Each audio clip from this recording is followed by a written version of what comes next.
I'm Eric Engler. I'm the owner of Velocity Motorcycles, and we're restoring the R69S BMW, and that's all you told me to say.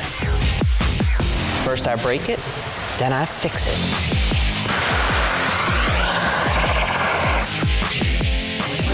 There's just not enough time for all this stuff. There we go. Everybody's having a breakdown. Hey boys, button it up.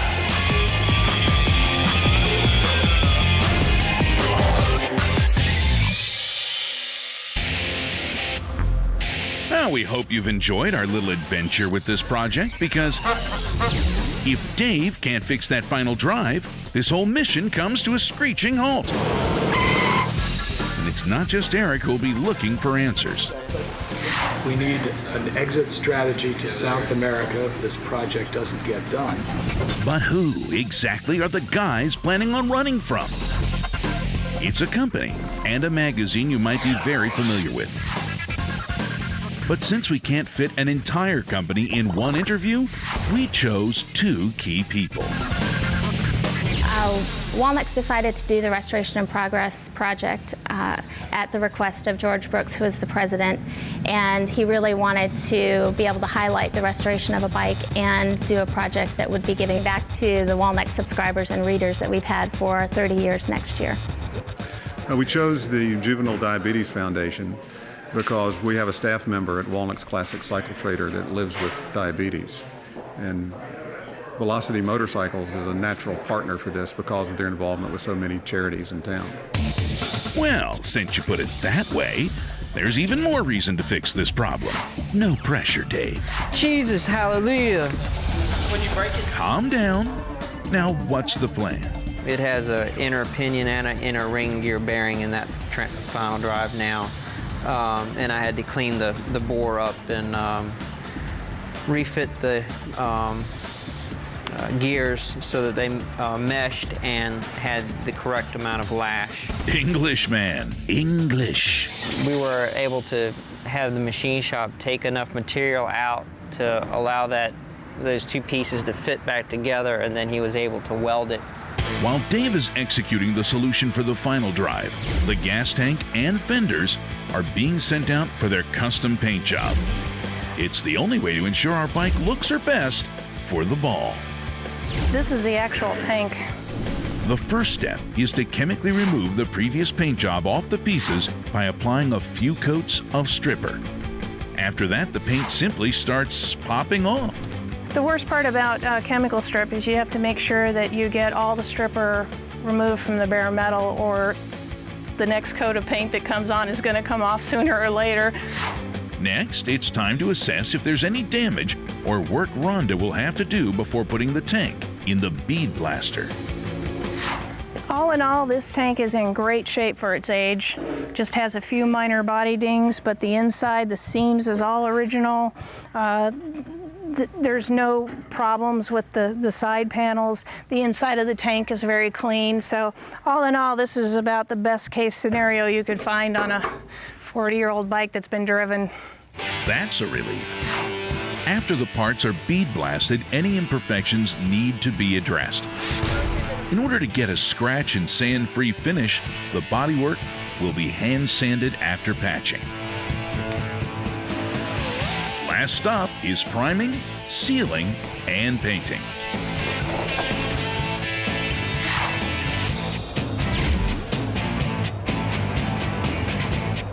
I didn't realize we needed to brave deep space just to get the bike looking presentable. Seriously, where's Sigourney Weaver? Can we come up with something a little more simple for the frame? Perhaps a technique requiring normal clothing. Ah, that's better. The frame of the bike will endure a lot of wear and tear, but just because we need durability doesn't mean we have to sacrifice appeal. What's this going to be? Standard fare or anything special? Well, it's received a lot of love as far as cosmetic welding and such. Oh, yeah, you had to make some repairs, huh?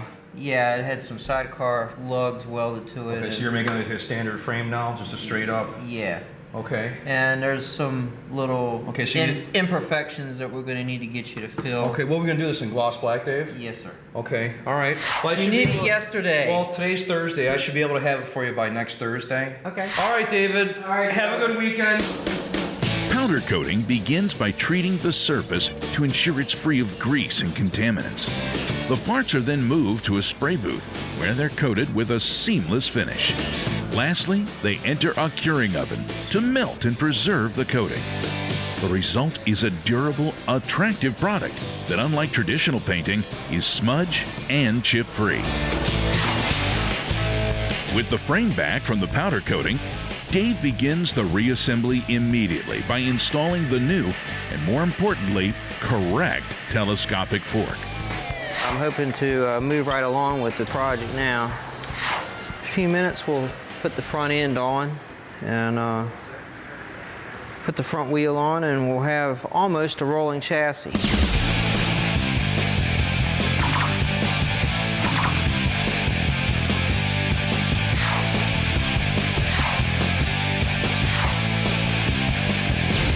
Holy shit, it looks like a motorcycle. Looking like a motorcycle is not going to be enough. We need the parts of the bike that actually make it run. Less potty mouth, more action. Let's do this. Let's take those spacers out, and then we'll put them in after the fact. Sometimes they go, sometimes they don't. Speaking of action, where's our new final drive? That's done. It's on. The drama is over. Well, good. We've got enough drama with our shrinking timeline. As it is, the chroming, the pieces we have out that come chromed, are getting here like less than a week before the end. The carburetor's the same thing. I'm gonna have to take the carburetors off my bike at home to tune the bike, and then slap the ones on that come from Bing. So it's gonna be fun.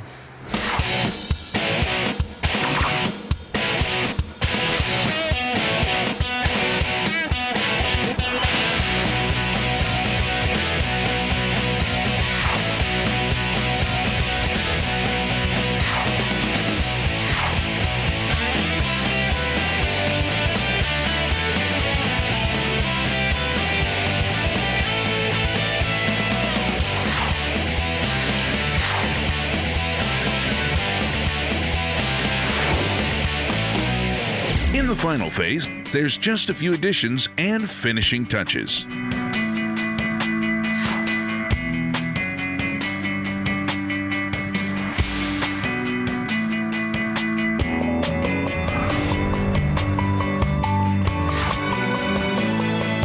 It's really getting close to the end of this restoration. Finally! Now, let's get ready to ride.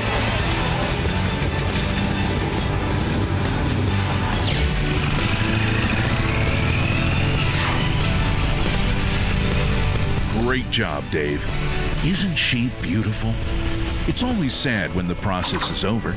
Now you have to turn her over to some nice stranger at the Mid-Ohio auction.